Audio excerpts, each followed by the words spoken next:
네, 오늘 우리에게 주시는 하나님 말씀 창세기 17장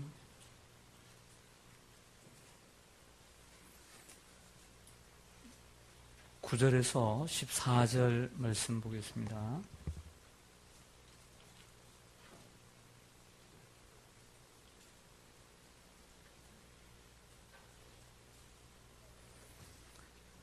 창세기 17장 9절에서 14절, 제가 먼저 9절을 읽겠습니다. 하나님이 또 아브라함에게 이르시되 그런즉 너는 내 언약을 지키고 내 후손도 대대로 지키라.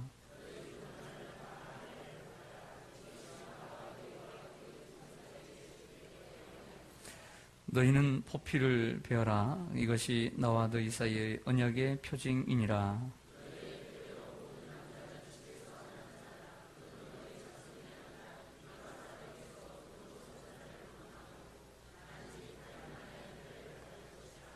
너희 집에서 난 자든지 너희 돈으로 산 자든지 할례를 받아야 하리니 이에 내 언약이 너희 살에 있어 이 영원한 언약이 되려니와.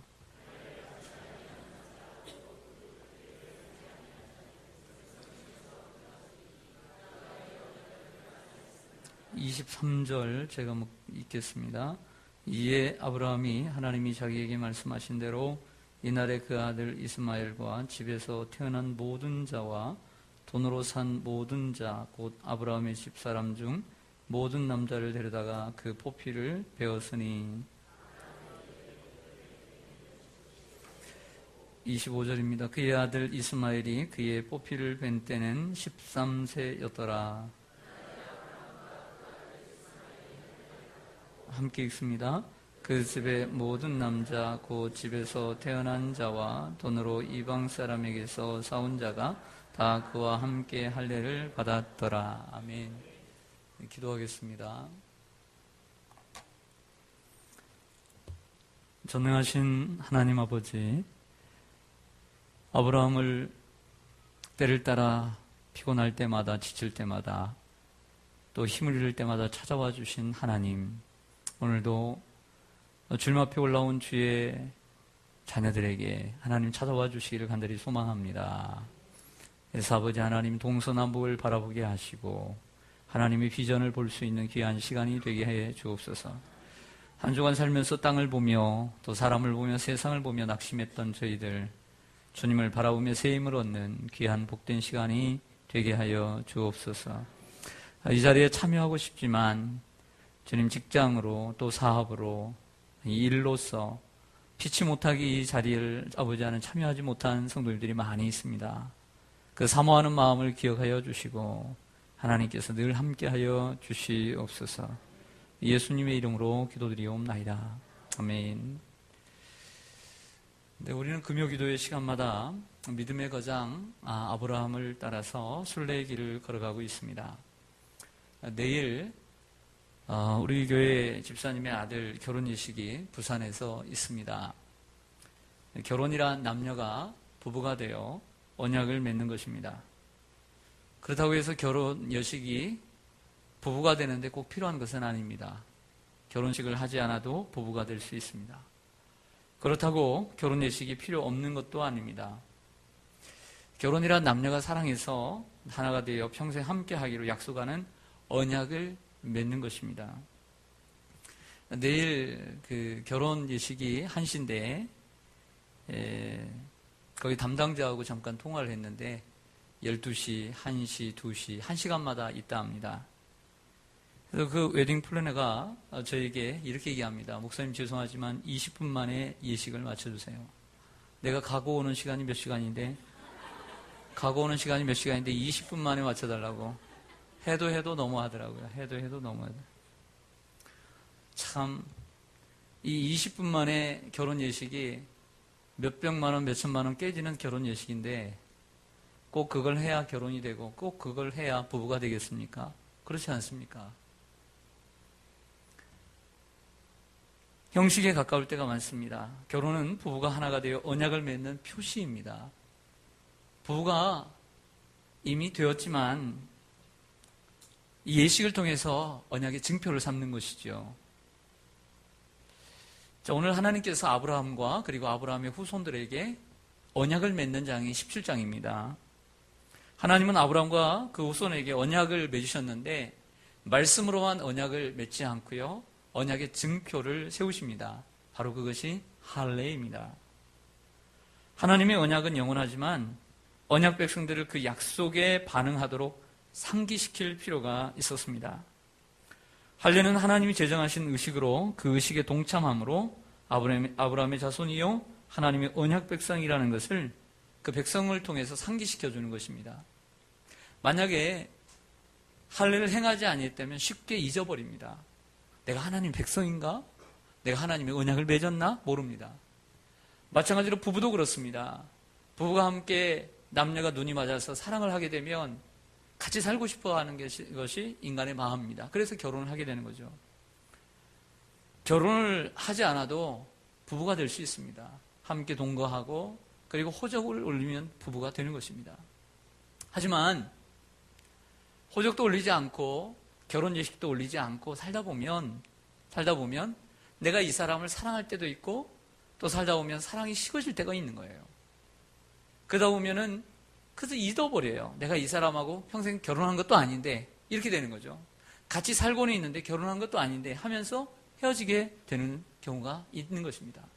그러나 하나님 앞에뿐만 아니라 양가 부모님 그리고 친척과 가족과 형제 그리고 친구들 그리고 많은 사람들 앞에서 공식적으로 단 20분이라 할지라도 결혼 예식을 올림으로써 내가 저 사람과 결혼했구나 라고 하는 증표를 삼는 것입니다.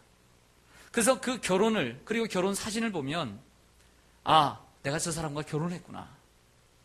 내가 저 사람과 언약을 맺었구나. 내 저 사람과 결혼식까지 올려서 이렇게 사는데 쉽게 헤어지면 안 되겠구나. 이런 생각을 하게 되는 거나요? 말입니다. 마찬가지로 할례도 그렇다는 것입니다.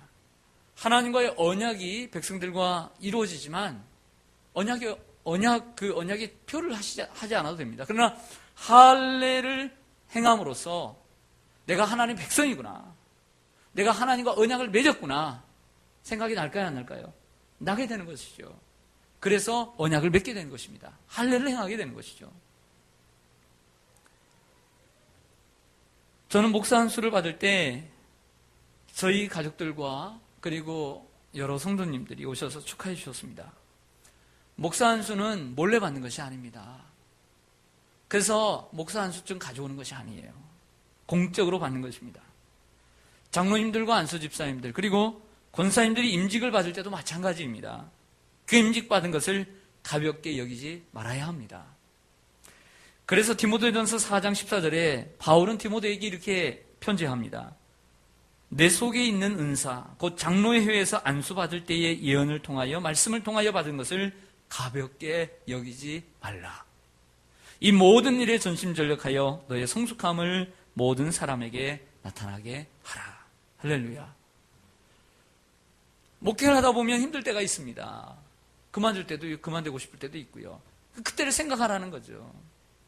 이전에는 디모데에게도 어려운 일이 없었겠습니까? 어려운 일이 있었어요. 디모데에게. 임직을 받고 장로가 되고 안수집사가 되고 군사가 되고 주의 일을 하는 가운데 어려움이 없겠습니까?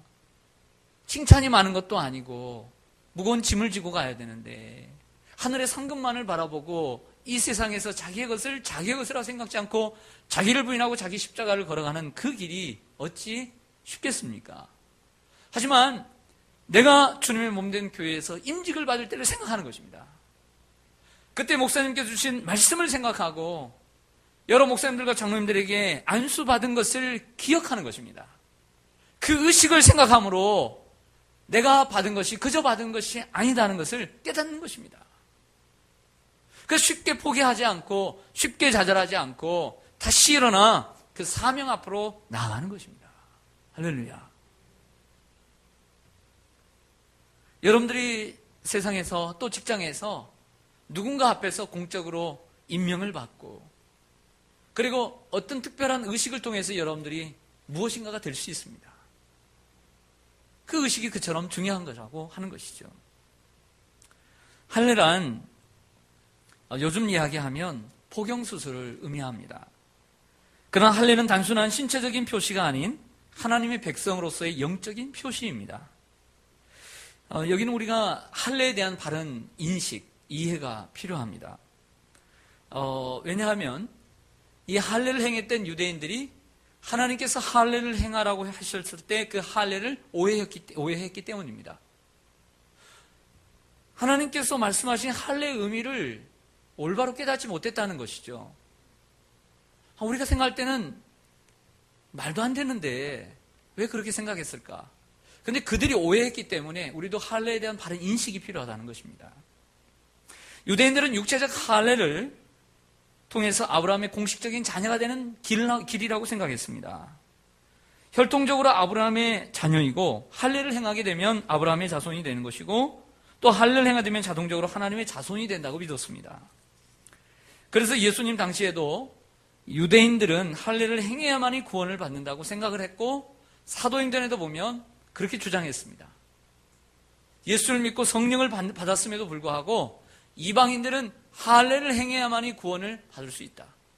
또 복음서에 보면 우리는 할례를 받았기 때문에 우리는 하나님 백성이다라고 자부했습니다. 이게 할례에 대한 오해였습니다. 아브라함이 의롭다함을 받았습니다. 우리가 지금 계속 아브라함 12장부터 배웠는데 아브라함이 의롭다함을 받았죠? 그런데 아브라함이 의롭다함을 받은 때가 할례를 받기 전입니까? 할례를 받은 후입니까? 네? 몰라요? 우리 청년들 몰라요?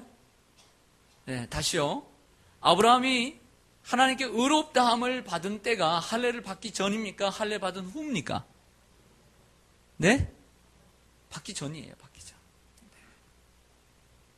창세기 15장입니다. 15장에서 이스마엘을 낳기 전에 80세 전후에 75세 때 부름을 받고 80세 전후에 하나님께서 아브라함의 믿음을 보시고 의롭게 여기셨어요. 구원을 주셨어요. 그런데 오늘 할례를 행한 것은 99세예요. 99세. 그러므로 할례 없이도 의롭다함을 받았고 구원을 받은 줄로 믿습니다. 그런데 이스라엘 백성들은 그것 하나 알지 못하고 할례를 행해야만이 구원을 얻고 할례를 행함으로 의롭다함을 받는다라고 주장하고 있으니 이게 얼마나 통탄할 일입니까? 이 말은 의롭다함을 받은 것은 마음으로 믿었기 때문이지 육신의 할례를 행했기 때문이 아닙니다. 진정한 할례란 육신에 하는 것이 아니라 마음에 하는 것입니다. 신명기 30장 6절을 보시겠습니다. 신명기 30장 6절. 신명기 30장 6절입니다.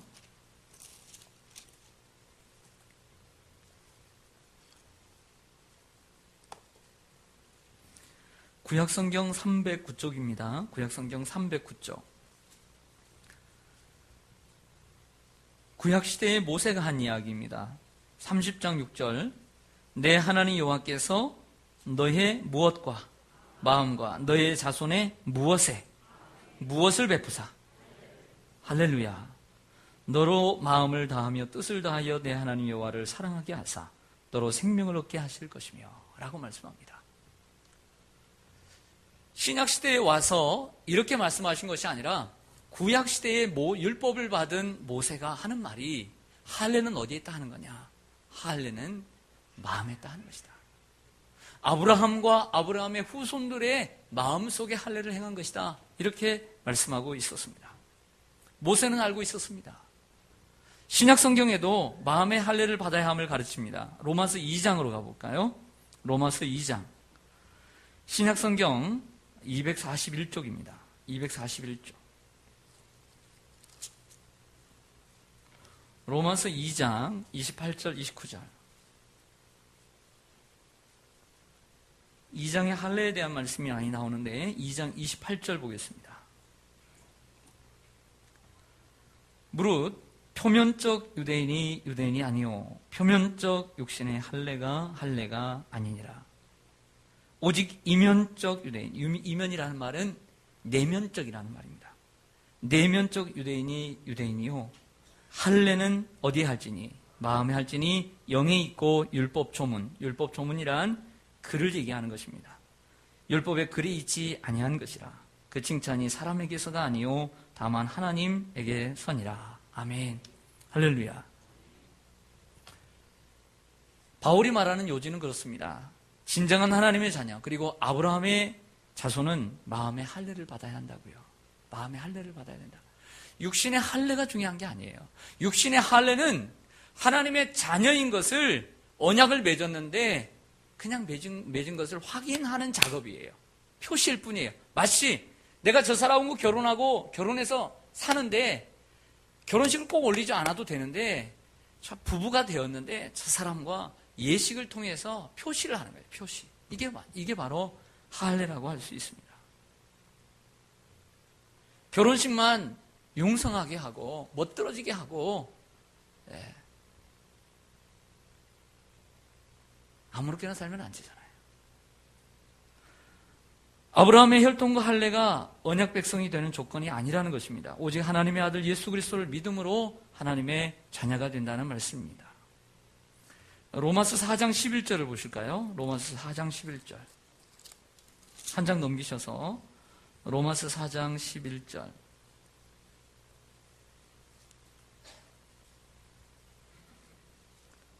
그가 할례의 표를 받은 것은 그는 아브라함입니다. 아브라함이 할례의 표를 받은 것은 무할례 시의 믿음으로 된 의를, 그렇죠? 할례를 받기 전 그것은 무할례 시라 그랬습니다. 무할례 시의 믿음으로 된 의를 뭐한 것이니 인쳤을 뿐이다 라고 말합니다. 이는 무할례자로서 믿는 모든 자의 조상이 되어 그들도 의로 여기심을 얻게 하려 하십니다. 분명히 말하고 있잖아요. 여러분, 유대인들이 가장 존경하는 사람이 누굽니까? 아브라함입니다. 아브라함과 다윗인데 그 아브라함이 무할례 시의 의롭다함을 받았고 또 무할례 시의 의롭다함을 받고 그가 그럼에도 불구하고 할례를 받은 이유는 무할례 시 할례자로서 믿는 자의 조상이 되었다는 것을 보여주기 위함이다 라고 하는 것이죠. 그런데 이러한 사실을 유대인들은 깨닫지 못하고 할례를 받아야만이 구원을 얻는다고 하니 얼마나 이것이 안타까운 일이겠습니까? 할례는 오늘날 신약성경에 와서는 무엇과 같을까요? 무엇에 비유할까요? 신약성경에 와서는 할례가 신약성경에 와서는 하나님의 자녀인 것을 인치는 표시. 그게 뭘까요? 그렇죠. 세례입니다.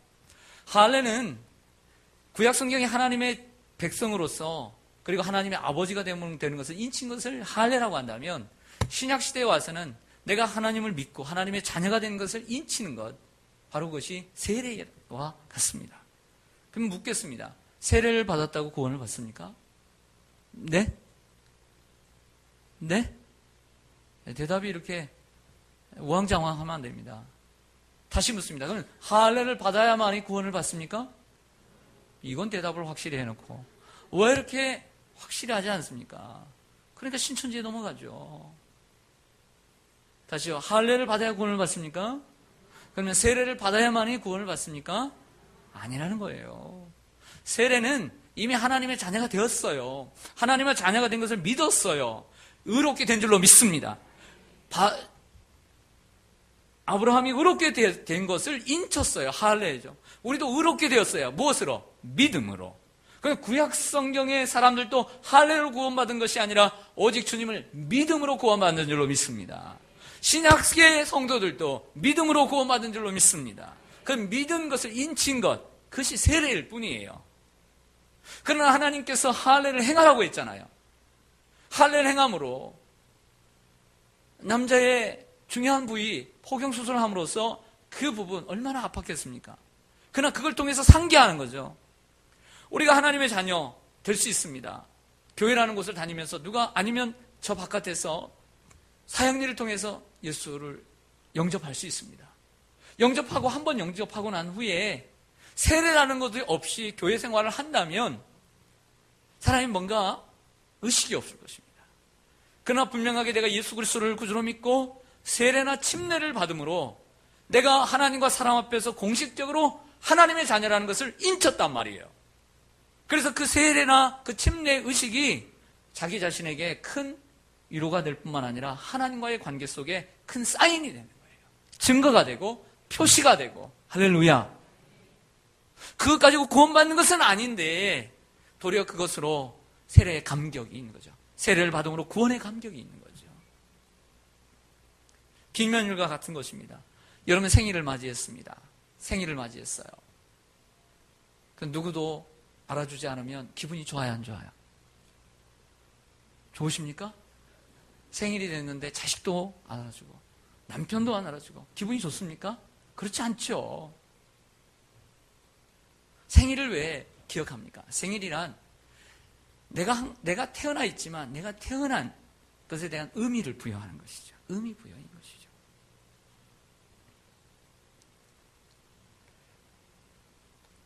진정한 하나님의 백성의 증표는 할례가 아닌 것처럼 세례 또한 하나님의 백성의 증표가 아닙니다.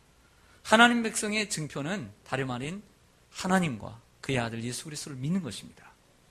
이 땅에 저 높은 보좌에서 이 낮은 정말 벌레만도 못한 나를 위해서 이 땅에 오시고 나 같은 존재를 위해서 십자가에 그 뜨거운 피를 흘려주시고 나를 위해 3일 만에 부활하신 그 주 예수 그리스도를 인정하고 그분을 믿는 것입니다. 이것이 바로 구원인 줄로 믿습니다. 표면적 할례가 아니요 이면적 할례가 할례인 것처럼 표면적 세례가 세례가 아니요 마음으로 하는 이면적 세례가 세례인 줄로 믿습니다.